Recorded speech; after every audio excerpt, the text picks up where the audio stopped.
कक्षा 8वीं के विद्यार्थियों को आज इस वीडियो में गणित पढ़ाने वाला हूँ और गणित के उस टॉपिक को पढ़ाऊंगा जहाँ से हमें पढ़ना था। ठीक है, तो अध्याय 14 जो बाकी था उस अध्याय को इस वीडियो में देखेंगे। और एक चीज़ और बता देता हूँ कि पीछे के 1 से लेके 13 अध्याय तक के वीडियो बन चुका है।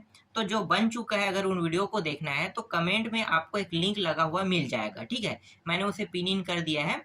तो पिन इन हो गया है, तो पिन जो रहेगा ना वहाँ पे मेरे ही एनसीईआरटी स्कूल कोचिंग क्लासेस के नाम से रहेगा। तो जैसे ही आप उसे क्लिक करोगे तो आप पूरा का पूरा वीडियो देख सकते हो। कमेंट में मैं लिंक लगा रहा हूँ। ठीक है, अब आगे बढ़ते हैं, अध्याय 14 को देख लेते हैं। ठीक है, आपको ढूंढना नहीं पड़ेगा अब कभी भी, डायरेक्ट आप कमेंट चेक करोगे, कमेंट में मिल जाएगा। तो अगर इस वीडियो को देख रहे हो, अगर कोई अध्याय अगर आपको देखना है, समझ में नहीं आ रहा है, तो आप डायरेक्ट वीडियो को जाकर देख सकते हो। ठीक है, चलो दिखाते हैं अध्याय 14 को। अध्याय 14 में क्षेत्रमिति दिया हुआ है। अब यहाँ पे प्रश्न देखो, प्रश्न जो है, पहला प्रश्न, एक मिनट, है ना, यहाँ पे देखो पहला प्रश्न क्या है। आधार दिया है यहाँ पे देखो, सबसे पहले समांतर चतुर्भुज का क्षेत्रफल ज्ञात कीजिए जिसके आधार और शीर्ष लंब निम्नलिखित है, कह रहे हैं। यहाँ पे आधार शीर्ष लंब, आधार शीर्ष लंब, आधार शीर्ष लंब सभी में दिया है। कैसे बनेगा, सभी के सॉल्यूशन एक जैसे हैं। अब मैं आपको बताता हूँ, पहले मैं ना एक समांतर चतुर्भुज कह रहा है तो मैं समांतर चतुर्भुज बना लेता हूँ। ठीक है, जैसे कि प्रश्न में कहा गया है, इससे आपको बहुत अच्छे से समझ में आएगा। चलो, समांतर चतुर्भुज जो है वो आयत को भी हम कहते हैं। तो आयत बना सकते हो, वर्ग भी बना सकते हो, ये सब क्या है, ये एक समांतर चतुर्भुज है। ठीक है, समांतर चतुर्भुज मैं बना दिया हूँ। अब आधार बोला है उन्होंने। ठीक है, आधार का मान कितना का है, 10। तो ये नीचे वाले हिस्से को हम आधार कहते हैं। आधार, आधार ये है। ठीक है, मैं लिख भी देता हूँ, आधार कितना सेंटीमीटर है, 10 सेंटीमीटर। शॉर्टकट में मैं 10 सेंटीमीटर लिख देता हूँ। और शीर्ष लंब ये ऊपर की ओर जा रहा है, ये भी ऊपर की ओर जा रहा है, तो ये दोनों शीर्ष लंब है। ये आधार है तो ये भी आधार होगा, ये शीर्ष लंब है तो ये भी शीर्ष लंब है। तो यहाँ पे इसे मैं शीर्ष लंब दे देता हूँ। ठीक है, इसका मान कितना है, 10 सेंटीमीटर, ये रहा 10 सेंटीमीटर। ठीक है, 10 सेंटीमीटर। अब आप लोगों को पता होगा, पता नहीं है तो मैं बता देता हूँ, आयत का क्षेत्रफल या समांतर चतुर्भुज का जो क्षेत्रफल होता है उसका सूत्र पता है, नहीं ना। तो मैं यहाँ पे लिख लेता हूँ समांतर, क्योंकि समांतर दिया ना चतुर्भुज, तो समांतर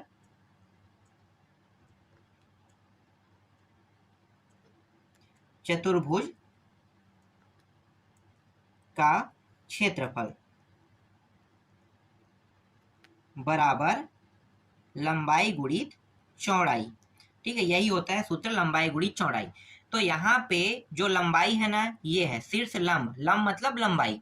ठीक है, तो इसे हम कहेंगे लंबाई कहेंगे, और आधार को हम बोलते हैं चौड़ाई बोलते हैं। तो शीर्ष लंब की लंबाई और चौड़ाई समझ में आ गया। तो लंबाई और चौड़ाई यहाँ पे दिया है। अब प्रश्न क्या कह रहा है, प्रश्न के हिसाब से करते हैं। तो प्रश्न में दिया है, आधार दिया है, ये आधार कितना दिया है, 10 सेंटीमीटर। और शीर्ष लंब,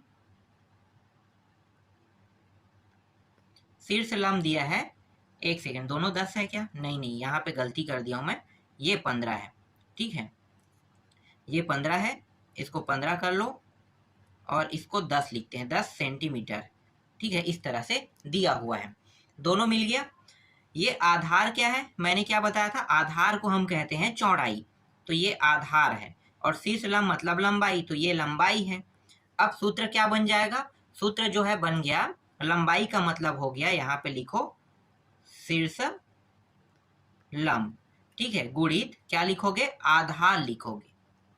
देखो, रिप्लेस कर दिए, लंबाई को हमने शीर्ष लंब लिख लिया और चौड़ाई को हमने आधार लिख दिया। ठीक है, अब क्या करेंगे, मानों को रखेंगे। तो शीर्ष लंब कितना है, 10, 10 लिखो, और आधार कितना है, 15। दोनों को गुणा करेंगे कितना आएगा, दोनों को गुणा करेंगे तो 150 आएगा। तो 150 क्या है, इसका उत्तर है 150 सेंटीमीटर। ये आ गया उत्तर। समझ में आया, नहीं आया तो देखो दूसरा प्रश्न से समझ में आ जाएगा।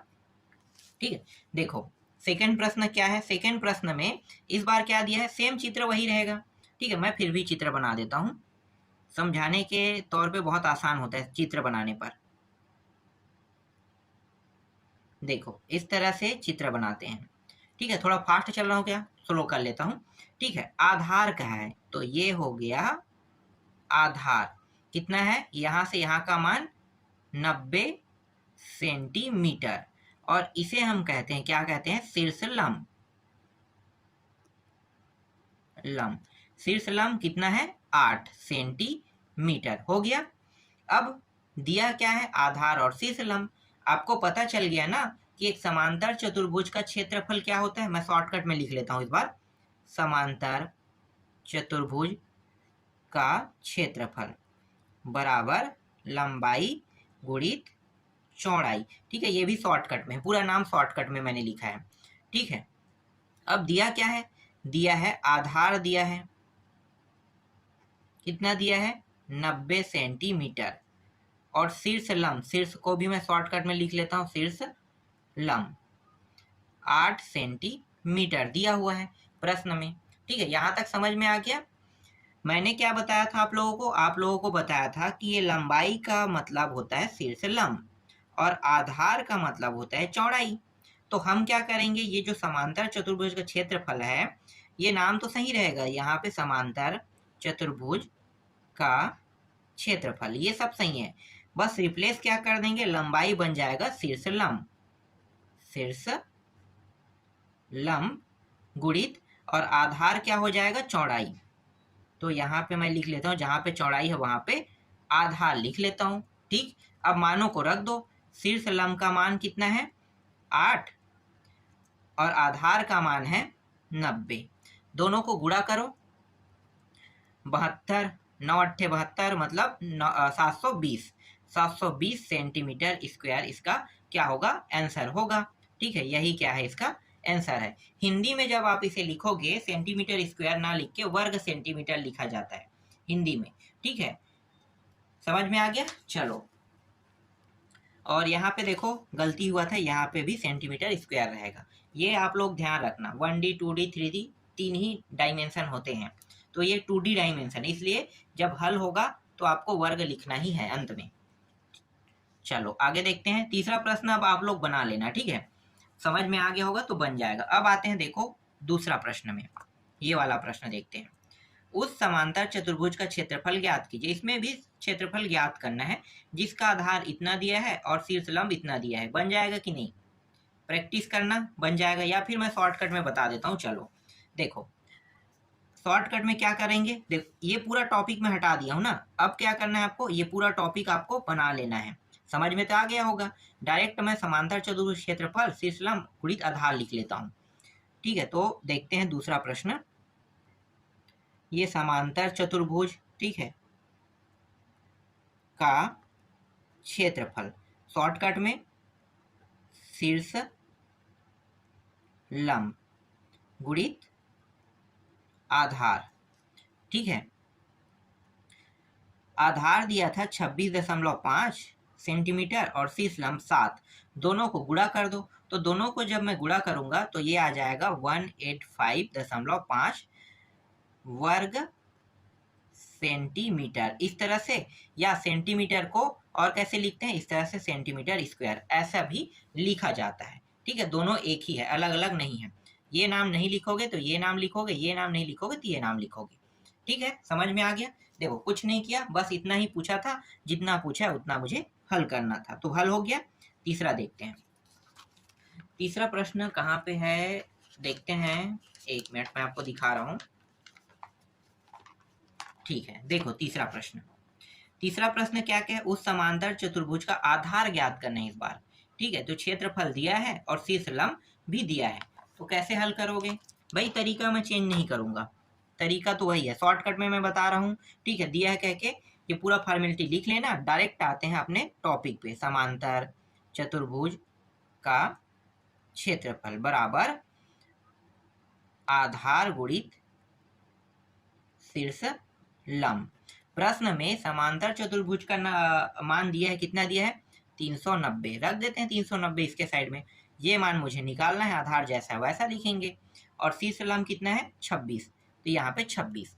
अब क्या होगा, देखो ये दोनों गुणा के रूप में है, तो मुझे 26 को इस पार ले आना है, क्योंकि आधार अकेला रहेगा तभी तो आधार का मान निकालेंगे ना, अगर इसके साथ कोई मान रहेगा तो आधार का मान नहीं निकाला जा सकता।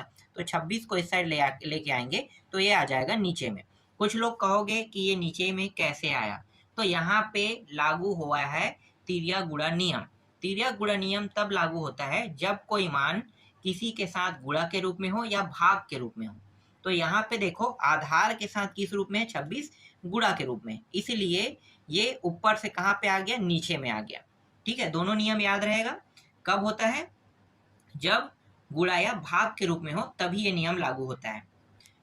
आगे आधार, अब भाग दे दो, तो 26 एकम 26, एक बार में ये कट गया, और 26 पंचे 5 बार में, तो ये 26 से ना 15 बार में टोटल कट गया, तो आधार प्राप्त हो गया। ये है प्राप्त हुआ सेंटीमीटर में। ठीक है, सेंटीमीटर लिखोगे तो 15 सेंटीमीटर इसका क्या आ गया, उत्तर आ गया। ठीक, बन गया ये भी प्रश्न। चलो आगे देखते हैं, अंतिम प्रश्न बस और है, एक प्रश्न और, मतलब ये अंतिम प्रश्न है। देखो इसमें क्या निकालने के लिए कहा है, देखते हैं। ऐसे ही मैं बता देता हूँ, यहाँ पे उत्तर तो लगा है ना। देखो, उस समांतर चतुर्भुज का शीर्ष लंब ज्ञात कीजिए जिसका क्षेत्रफल 1200 वर्ग मीटर और आधार 60 मीटर। ठीक है, चित्र बना सकते हो, कोई दिक्कत नहीं है, जैसे मैं चित्र बनाता हूँ वैसे चित्र बना लोगे। ठीक है, उसके बाद क्या करना है, देखो क्षेत्रफल दिया है और आधार दिया, इस बार के क्या निकालना है, शीर्ष लंब, शीर्ष लंब निकालना है। तो एक तो ये दिक्कत करता है यार, ऐसे गाइड उठ के उत्तर ना उठाना नहीं चाहिए, ये कभी भी समझाता नहीं है, हमें ही समझाना पड़ता है। ठीक है, गलती मैं सुधारता हूँ, गाइड में क्या गलती किया है।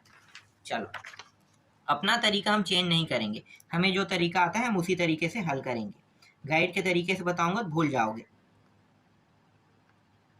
क्षेत्रफल, ठीक है, वही है, शीर्ष लंब गुणित क्या करेंगे, आधार करेंगे। क्षेत्रफल कितना दिया है, 1200, ये रहा 1200। ठीक है, और आधार कितना दिया है, आधार दिया है 60 मीटर, लेकिन इस बार निकालना क्या है, शीर्ष लंब निकालना है, इसका मान निकालना है। अब यहाँ पे देखो किस फॉर्म में है, गुणा के फॉर्म में है, तो गुणा के फॉर्म में तो 60 को हटाना पड़ेगा, तभी तो शीर्ष लंब निकलेगा ना। तो ये दूसरे साइड में आ रहा है, तो कहाँ पे आएगा, नीचे में, इस तरह से। तो यहाँ पे शीर्ष लंब बस बचेगा, 1 0 1 0, 6 कम 6 दूनी 6 शून्य, 20 आ गए यहाँ पे। तो 20 किस में दिया था, मान मीटर में ना, तो मीटर में लिखोगे, 20 मीटर क्या है, इसका उत्तर प्राप्त हुआ। समझ में आ गया। तो 14.1 कंप्लीट हो गया। इसके बाद जो 14.2 है उनके प्रश्नों को देखेंगे।